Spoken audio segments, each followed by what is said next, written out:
So with the HTC Vive's price point and release window finally out to the public, Valve has decided to release a new piece of software that will be able to tell if a computer is ready for VR. Not surprisingly, a lot had slipped through the cracks upon release, and we now have quite a bit of new information that leaked regarding future Valve software, such as Left 4 Dead 3 and Half-Life 3, and we are going to be going over all of it.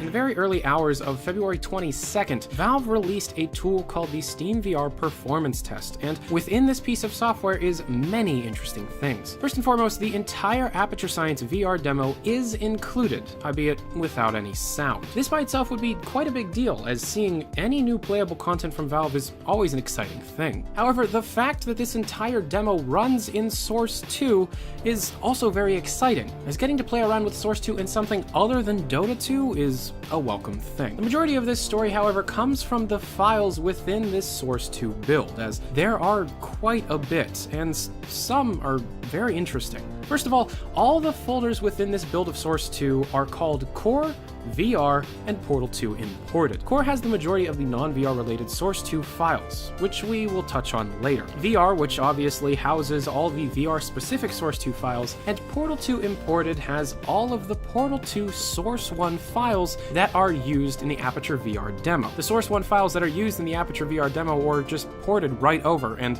aren't very different at all. Now within a folder called Tools within this build of Source 2, there is a file that references these folders, along with two others, Left 4 Dead 3 and Half-Life 3. Digging deeper into the files reveals many strings referencing Half-Life, Half-Life 2, and Half-Life 3. For example, within the RTTI or runtime type information, there are references of Half-Life 3 once again having a quest system, with certain lines reading C info quest dialogue, C point quest goal, and C NPC quest citizen, only within the Half-Life 3 branch. Digging into the client and server DLLs gives a wealth of information, including references to many Half-Life things. However, it appears that Source 2 actually uses Half-Life 2 as a standard base, and Valve almost did a copy-paste job of the Half-Life 2 base from before directly into Source 2, as the majority of the files within the engine itself are direct ports of everything already seen within Half-Life 2. However, comparing the strings already found within the Source 1 build of Half-Life 2 to the build of Source 2 brings many variations and brand new strings that had not existed within Half-Life 2 at all, such as references to quest citizens and a crowbar zipline, along with a special grenade called HL3 Spy Grenade, which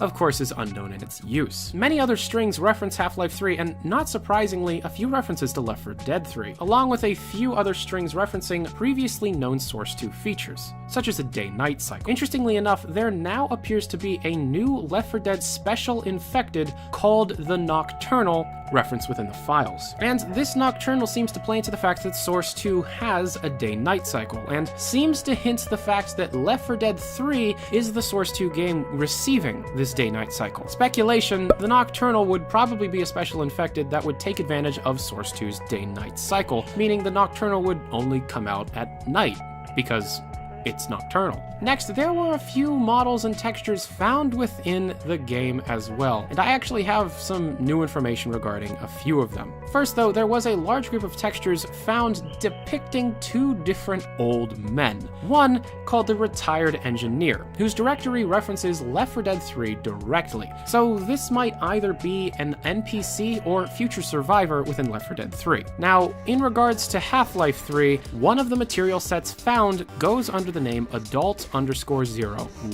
Now, to tell you the truth, I was sent this material set last December, and I was told not to show it to anybody, but seeing now that it has leaked, I can now tell everyone that the anonymous source that has given me this material folder back in December, and had also told me about almost everything that had leaked today and yesterday, has confirmed that this material set, the Adult_01, is in fact from Half-Life 3. It is unknown what the role of the character seen here would be in Half-Life 3, whether it would be an important character or just a random NPC. Once again, the role of this character is unknown, but I can confirm that yes, this is from Half-Life 3. Now, there was much more leaked today, including many development maps. Now, these maps range in style quite a bit, and it kind of reminds me of digging through the old WC map pack. The map, in my opinion, that is most important goes by the name test_demo_cockpit, and it appears to be a test for some sort of spaceflight mechanic. And from the looks of it, this seems to be at one point from the cancelled Valve project Stars of Blood, mostly because of the skybox seen within the background. Many other maps were leaked and shown, and they're very interesting, yet not incredibly important for those waiting for Valve's next game. Now, I do highly recommend checking out all of them, as there are quite a few. Link to be able to check them all out down in the description below. However, interestingly enough, as reported by SteamDB, there were many other maps and prefabs that exist, but were not shown off in any of the posts. And it seems that the reason why they cannot be shown is because they do not run correctly. We do have the names of the maps, however, and out of the maps, the ones that seem most important to me were Strider Canyon 02, VR Aperture Main Elevator, CC Aperture Behind the Scenes 01, Test Capture Interior Scene 01, Test Course 01, Test Tea Room 01, Test Tea Room Scene 01, VR Aperture Test Chamber Demo, Aperture Behind the Scenes 01, Aperture Behind the Scenes Test Chamber, Aperture Behind the Scenes Zoo, Aperture Intro Room, Aperture Main SND, Aperture Sound Sequence, and Behind the Scenes Conveyor Track Structure. Now, these maps are currently